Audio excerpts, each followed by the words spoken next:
தனியார் தொலைக்காட்சி நிகழ்ச்சிகளால் விஸ்வரூபம் 2ஆம் பாகம், சபாஷ் நாயுடு போன்ற தனது படப்பிடிப்புகள் பாதிக்கப்படாது என நடிகர் கமலஹாசன் தெரிவித்துள்ளார்.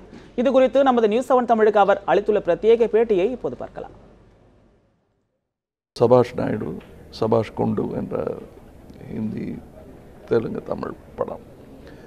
அதுக்கு இன்னொரு 1 மாத கேப் இருக்குது. அந்த 1 மாதத்தில் இவர்களுடன் இணைந்து பணியாற்றவும், இவர்களை நான் டெய்லி ஒர்க்கு கிடையாது எனக்கு. அவங்க அதில் இருக்கிற கான்டெஸ்டன்ஸுக்கு தான் 100 நாளும் அங்கே இருக்க வேண்டிய ஒரு தேவை இருக்கிறது. எனக்கு அதற்கான நேரத்தை ஒதுக்கிவிட்டு